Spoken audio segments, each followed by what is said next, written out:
Oi gente, oi meninas, tudo bem? Então vamos lá para a nossa aula dessa semana, né? Vamos orar para que Deus abençoe o nosso estudo. Senhor, meu Deus e meu Pai, em nome de Jesus eu quero te agradecer, Deus, por esse dia, pela oportunidade de podermos aprender mais a Tua Palavra, Senhor. Senhor, que não seja eu falando, mas que o próprio Espírito Santo conduza essa aula. Então vamos lá. Hoje nós vamos para o estudo 20, né? Nossa, já está passando tão rápido, daqui a pouco a gente termina. Nós vamos conhecer um pouquinho sobre o dízimo. Deus é o Criador e mantenedor do universo. De suas mãos recebemos todas as provisões para nossa sobrevivência material. Em seu amor e no processo de nos ajudar a desenvolver as virtudes de seu caráter, tais como fidelidade e altruísmo. Ele nos fez administradores de suas riquezas e, numa sociedade singular, requer que lhe devolvamos 10% dos bens que põe em nossas mãos, deixando a nosso encargo a administração sábia, judiciosa e fiel dos restantes 90%, como a Bíblia ensina. Essa aparência nos rende eternos dividendos. Então, hoje nós vamos falar sobre o dízimo, né? Como a gente viu aqui, de tudo que a gente recebe, 10% a gente dá para a obra do Senhor, né? 10% é de Deus. Diz os outros 90% a gente tem que saber administrar da melhor maneira, né? Para nosso consumo. Primeira pergunta: como Deus manifestou o seu amor por nós? Como Deus manifestou o amor dele por mim e por você? 1 João, capítulo 4, versículo 9. Entregando-se. Então, ele manifestou o seu amor por nós quando ele morreu naquela cruz. Ele entregou a sua vida por amor a mim e a você. Morreu pelos nossos pecados para nos salvar.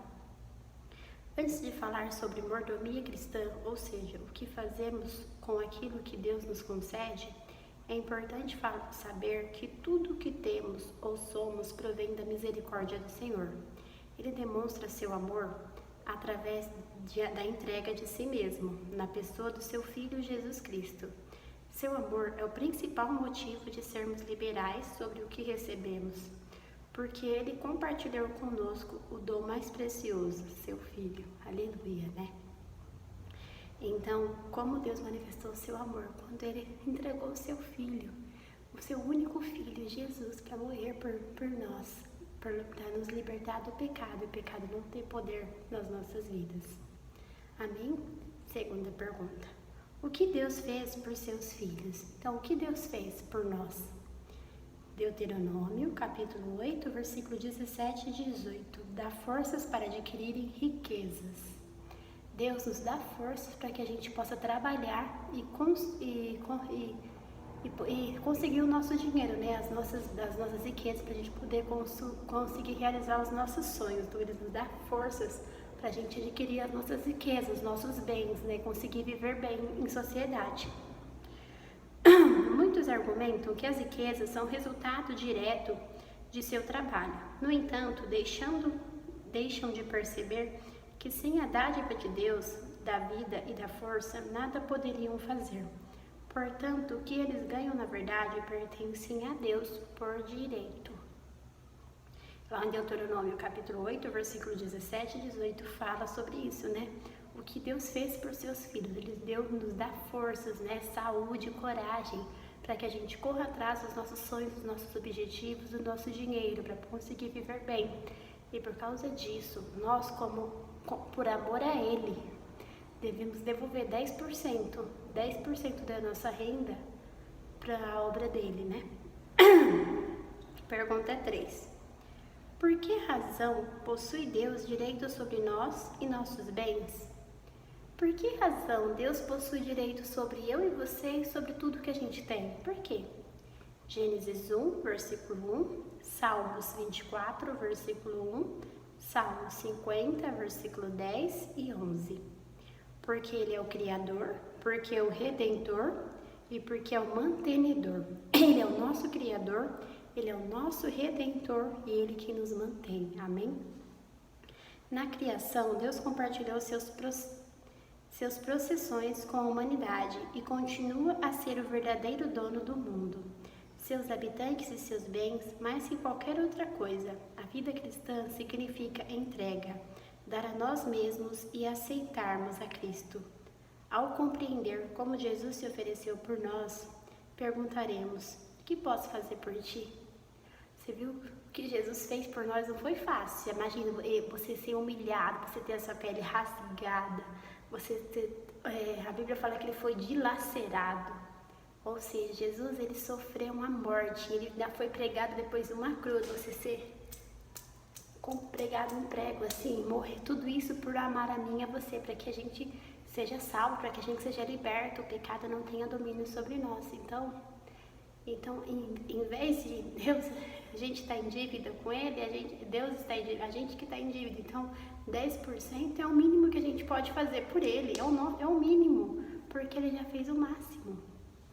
Ele já carregou os nossos pecados, a gente já é livre. Eu e você somos livres do pecado por causa do amor de Jesus que morreu por nós. Amém? Pergunta 4. Que percentual de nossas rendas Deus reservou para que lhe devolvêssemos como ato de adoração? Qual o percentual da nossa renda que Deus reservou para que a gente devolvesse para a igreja, devolvesse para o ministério como ato de adoração, devolvesse a Ele, né? Levítico capítulo 27, versículo 30. Lá em Levítico capítulo 27, versículo 30, Deus fala que é 10%. De tudo que passar na nossa mão, 10% a gente tem que devolver para o Senhor, para a obra dele.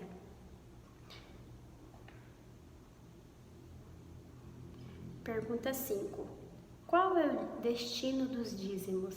E para onde vai esses 10% que a gente entrega na igreja, a gente dá o dízimo?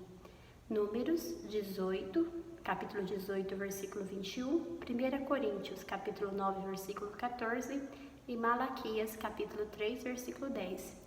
Para a manutenção dos que pregam o evangelho. Os levitas não possuem terra, não são empresários, não trabalham em troca de salário. Eram ministros do povo e trabalhavam para Deus cuidando dos serviços do templo. Deus considerava essa fase da vida de Israel muito importante e os levitas deviam realizar essa obra em tempo integral. Sua renda derivava do dízimo devolvido pelos israelitas. O dízimo deve ser usado para a manutenção do ministério e para a pregação do evangelho. Assim ordenou também o Senhor aos que pregam o evangelho que vivam do evangelho. 1 Coríntios, capítulo 9, versículo 14. Então, qual é o destino do dízimo? As pessoas que pregam o evangelho, elas vivem daquilo, né? Elas estão lá trabalhando na igreja, elas trabalham ali em tempo integral, ou seja, elas vivem de oferta, de dízimo. Então, além dos nossos dízimos serem para a manutenção da casa de Deus, são também para a alimentação, né, dos pastores, né, dos servos do Senhor. Pergunta 6. O que Deus diz daqueles que retêm os dízimos e oferta, daqueles que não entregam? Malaquias 3, versículo 8, Ageu 1, versículo 6. Reprova sua atitude. As pessoas que não entregam, que não devolvem o dízimo, Deus reprova essa atitude. Reter o que Deus ordenou que fosse devolvido é considerado um roubo. Devemos entender que somos apenas mordomos daquilo que Ele nos concede, ou seja, só administrarmos as bênçãos materiais e a bênção da vida. Pergunta 7. Que promessas Deus fez aos que fielmente lhe devolvem o dízimo? Provérbios, capítulo 3, versículo 9 e 10, Malaquias 3, versículo 10, 11 e 12. Que promessa Deus fez para as pessoas que devolvem o dízimo? Abrir as janelas dos céus e derramar bênçãos sem medidas. É importante lembrar que a motivação para a devolução do dízimo a Deus não é conseguir bênçãos, mas expressar amor e prestar adoração a Ele. É um ato de generosidade. Como nosso Criador e mantenedor, a fidelidade na devolução dos dízimos e ofertas fortalece a fé, desenvolve generosidade, abre as portas à prosperidade espiritual e material. Deus promete abrir as janelas do céu e derramar bênçãos se formos fiéis na devolução do dízimo. Não temos que temer por nossa segurança financeira quando devolvemos aquilo que pertence a Deus. Ele promete suprir nossas necessidades. Os dízimos são as primícias. É nossa primeira responsabilidade quando recebemos nossa renda. Então, o dízimo, quando a gente recebe a nossa renda, o nosso salário, os 10% é de Deus. Então, aquilo é a primícia, né? O melhor que a gente está dando para Deus. Mas você fala, mas vai faltar se eu dar. Não vai faltar, porque Deus, você não está dando aquilo que é seu, você está dando aquilo que é dele, você está devolvendo. Como se, Senhor, eu sou grato pelo meu trabalho, por isso eu te entrego o meu dízimo. Muito obrigado, Senhor Jesus, que a sua obra continue crescendo. Então você deve entregar o dízimo não com dó, mas com um coração aberto, de forma generosa, grata por tudo aquilo que Deus fez e faz na nossa vida, na sua vida, amém? Pergunta 8. O que Deus espera de nós? O que Deus espera da gente? 2 Coríntios capítulo 9, versículo 7, Atos capítulo 17, versículo 30. O que Deus espera de nós? Fidelidade sistemática, que a gente seja fiel a Ele, dar sempre com alegria e generosidade. A gente não tem que devolver o dízimo de forma triste, como se aquilo fosse uma obrigação, e sim com alegria, com coração grato, de forma generosa, né? Porque o dízimo a gente não tem que devolver como se fosse uma obrigação, e sim com o coração grato por Deus ter te dado condição de você receber aquilo e poder devolver as primícias a Ele, que é os 10%. Amém? As atitudes que Deus deseja ver desenvolvidas em nosso caráter são generosidade, alegria, gratidão, reconhecimento que tudo vem das mãos dele, humildade, independência financeira, dependência de Deus. Devolver o dízimo não é um fardo, mas um feliz privilégio, uma sociedade com Deus. Aleluia, né? Recapitulação de tudo que a gente viu hoje. Deus tem manifestado seu amor por nós a cada dia. Somos administradores de Deus de tudo quanto ganhamos. 10% devem ser devolvidos a Ele. O dízimo é para a manutenção daqueles que pregam a palavra, daqueles que pregam o Evangelho. Deus espera de cada um de nós fidelidade, que a gente seja fiel. Reflexão para a gente refletir durante essa semana, tá? Dizimar é ofertar. Dizimar e ofertar são dizimar e ofertar são atividades espirituais de adoração. Deus cumprirá a sua promessa derramando bênçãos sem medida sobre seus filhos fiéis. Amém? Compromisso de fé entre você e o Senhor Jesus.